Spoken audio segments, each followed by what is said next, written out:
চলুন আজ অপবর্তন নিয়ে কথা বলা যাক, মানে তরঙ্গ ঠিক কিভাবে আর কেন বেঁকে যায়। সিঁড়ির পেছনে যে রামধনুর মতো রং দেখি, ওটা কিন্তু আসলে অপবর্তন। ব্যাপারটা বেশ মজার, তাই না? প্রতিফলন মানে বাউন্স করা, আর প্রতিসরণ হল বেঁকে যাওয়া। অপবর্তন কিন্তু একটু অন্যরকম।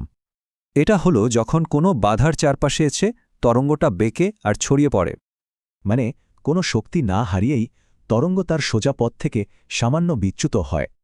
কিন্তু প্রশ্ন হল, এই বেঁকে যাওয়াটা ঠিক কিভাবে ঘটে? এর পেছনে একটা দারুণ নীতি আছে। এটাই হাইগেন্স ফ্রেনেলের নীতি। ভাবুন, তরঙ্গের প্রতিটি বিন্দুই নিজেই একটা নতুন ছোট তরঙ্গের জন্ম দিচ্ছে, আর এই সব ছোট ছোট তরঙ্গগুলো মিলেই মূল তরঙ্গটাকে সুন্দরভাবে বাঁকিয়ে দেয়। গ্রিমাল্ডির প্রথম পর্যবেক্ষণ থেকে ফ্রেনেলের তত্ত্বের প্রমাণ পর্যন্ত এই ধারণাটা এভাবেই গড়ে উঠেছে। ব্যাপারটা কিন্তু শুধু থিওরিতেই সীমাবদ্ধ না, আমাদের চারপাশেই এর অনেক উদাহরণ আছে। আলোর ক্ষেত্রে সিঁড়ির ওপরের প্যাটার্ন বা ছায়ার প্রান্তের ঝালরগুলো অপবর্তনের দারুণ উদাহরণ। ভাবা যায়, একটা গোল ছায়ার ঠিক মাঝখানেও একটা আলোর বিন্দু। এই পরীক্ষাটাই তত্ত্বটাকে প্রমাণ করেছিল।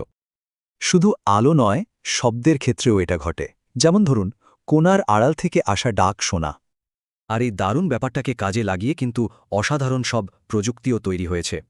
যেমন ডিফ্র্যাকশন গ্রেটিং, হাজারো সূক্ষ্ম খাজ আলোকে তার আসল রঙগুলোতে ভেঙে ফেলে।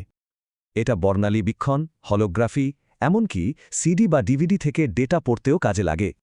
তবে অপবর্তনের গল্পটা শুধু আলো বা শব্দে আটকে নেই, এটা বাস্তবতার আরও গভীরে নিয়ে যায়। ব্যাপারটা কোয়ান্টাম ফিজিক্স পর্যন্ত যায়। সেখানে ইলেকট্রনের মতো কণাগুলো তরঙ্গের মতো আচরণ করে। তাহলে কণা আর তরঙ্গের মধ্যে আসল পার্থক্যটা কি? অপবর্তন আমাদের এই গভীর প্রশ্নের মুখোমুখি করে।